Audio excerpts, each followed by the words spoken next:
There's going to be so many changes in Classic Season of Discovery Phase 2. Horde and Alliance can for example obtain a new mount in the PvP event in Stranglethorn. And in Stranglethorn you can obtain many different things, and there's also going to be many changes here. Those I'll get back into later in the video. When you do the 10-man raid Gnomeregan, you can obtain a trinket that allows you to transform yourself into a trog. Another cool new trinket we can obtain is the World Warper. This will take you to, who knows, maybe a Raffi Highlands, maybe into the raid, or maybe you should just obtain this yourself to figure out what it will actually do. It seems like it will also be important to do dungeons on your way to level 40, as you can obtain new class books in these dungeons, or well, skill books. As a shaman you'll be able to relocate all your current totems to a new position. As a warlock it will be a lot easier to summon your party or raid group, and your members will even be able to assist you, so you don't have to summon each individual player yourself. Obtaining soul shards will also be a lot easier, as your drained soul now has a chance to give you a soul shard every time it deals damage. As a druid, you can finally revive other people without having to use your combat res. A big change, especially if your party or raid group wipes. Sometimes you could struggle with your mana as a priest, especially if you were playing as a shadow priest. Shadow Feint will most likely help you, as every time it deals damage you also restore 5% of your total mana. And talking about mana issues, as a hunter you can obtain a book that teaches you Aspect of the Wyvern, where you will restore 10% of your maximum mana every 3 seconds, so mana issue as a hunter will probably also be gone. Warriors can now provide their party members with a new shout, Commanding Shout, that will increase their stamina. As a paladin, the duration of many of your important spells will be increased by 100% and the mana cost reduced by 50%. And as a mage, the mana cost of your Arcane Intellect will also be reduced by 50% and the duration will be increased. And last but not least, the rogue that gets redirect, so if you have any remaining combo points when you're about to kill a target, then you can also activate this and store it for the next target you're gonna kill. We also get a lot of new runes. As a hunter, you get Trap Launcher that allow you to place a trap within 40 yards. So yeah, you can cast this even while you're in combat. It seems like melee hunters might also become a thing in Phase 2, at least it's gonna be a lot better compared to Phase 1 with melee specialist. For those of you that like to play with 2 one-hand weapons, then you would probably also like to get the rune that teaches you dual wield specialization. Your survivability chance as a priest will be increased with pain suppression, and the insane thing is that this can also be casted on a friendly player, useful in PvP and also in PvE situations. However, if you prefer to play as a shadow priest, then you might also enjoy Mind Spike. This you can cast 3 times in a row to pretty much also have a guaranteed crit chance with your next Mind Blast. Dispersion can be activated to reduce your damage taken by 90%, and while you're in this form, you will also restore a lot of mana. As a mage, you can obtain a new rune that will improve your arcane missiles. Not only will it reduce the mana cost by 100%, but you will also be casting these a lot quicker. There's even yet another new mage rune we know of, but sadly I can't show this in action. As a shaman, we can get Maelstrom Weapon, and when you deal damage with your melee attacks, there's also a chance that you will reduce the cast time of many of your spells. This will reduce the cast time by 20%, but it can also stack up to 5 times, making it instantly. As a shaman tank, it will be a lot easier to hold aggro with Spirit of the Alpha. This will increase your threat generation by 45% for 30 minutes, and it seems like you could even be casting this on another player instead of yourself. And great news for any of you who would like to play as a 2-hand enhancement shaman. It seems like this might be a possibility with 2-hand mastery. As a player that mains a rogue, I'm also looking forward to this new rune where we can throw at an enemy, dealing damage and also striking up to 4 additional enemies. So if you like to tank as a rogue, this might be helping you a lot. Or if you like to PvP as a rogue, then you might also like Master of Subtlety that will increase your damage done by 10% while in stealth and also for 6 seconds. And for any of you rogue tanks out there, try to get this rune as quickly as possible. It seems like Slam will also be a part of your rotation as a warrior with this new rune, where there's a chance that it will become instant and also cost no rage.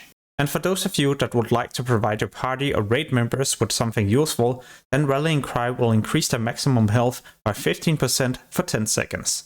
You can also unlock Intervene to charge a nearby friendly player to intercept the next melee or ranged attack made against them.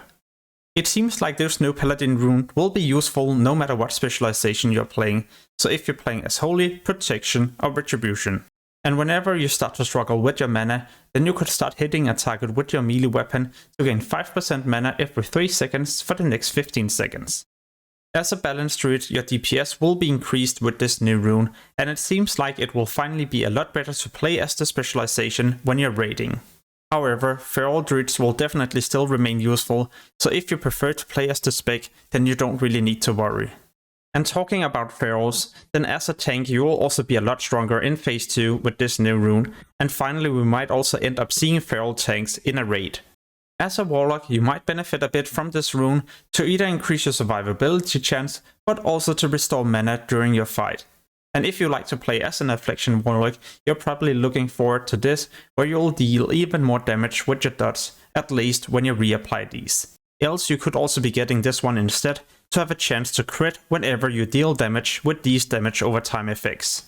As you're probably already familiar with, then Gnomeregan is going to be the new 10-man raid in phase 2, with 6 bosses and more than 100 new items, 3 times the number of epic items compared to BFD, new item sets, quest that has been up-leveled with even better rewards, and of course also a new profession quest chain that will eventually unlock new epic items.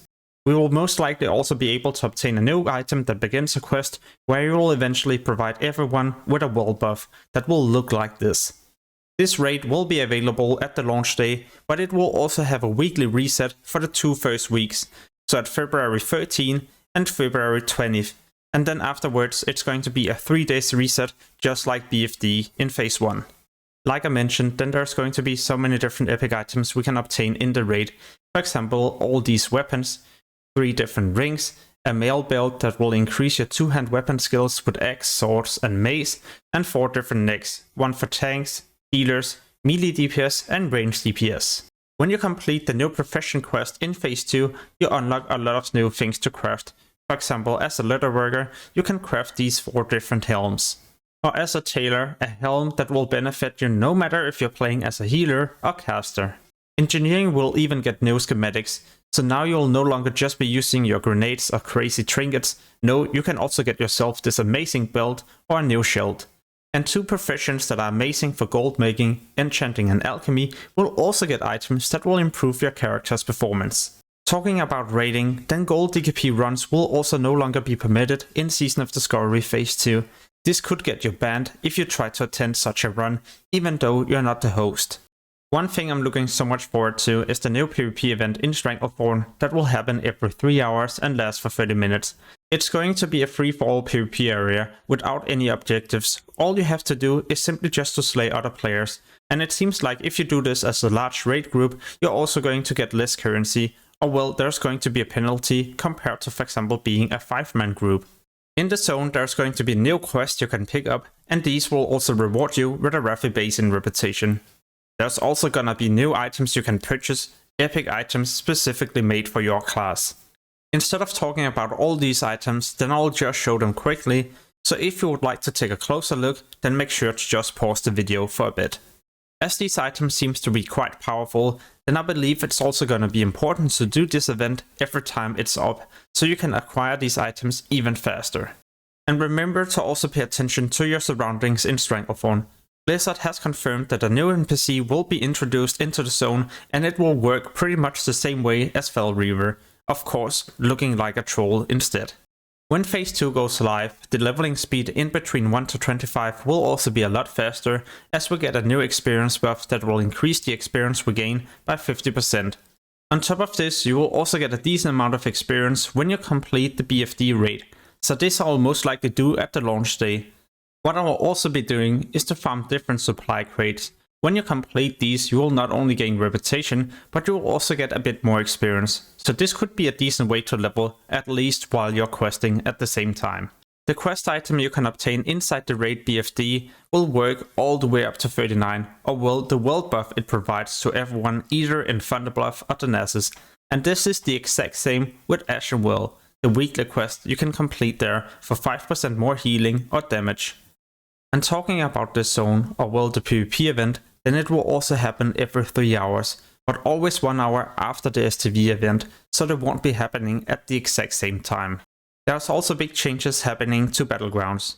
When you sign up as a premade, no matter if you're 5, 6 or maybe 10 players, then there's also a way higher chance that you will meet other players with the exact same amount of players. So if you sign up as a 6-player premade, there's also a higher chance that you'll meet players equal to that number. So solo queuing will probably be a lot easier without having to face premates all the time when you're signing up by yourself.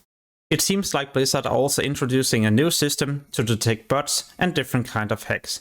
Hopefully it will work, but remember, gold DKPs will now also get you banned, so I guess a lot less people will be buying gold, and therefore we will also see a lot less bots in Phase 2.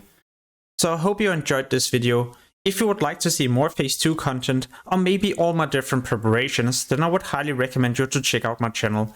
Soon I'll also be publishing a lot more videos, so make sure to subscribe and hit the notification bell to get notified when I post these.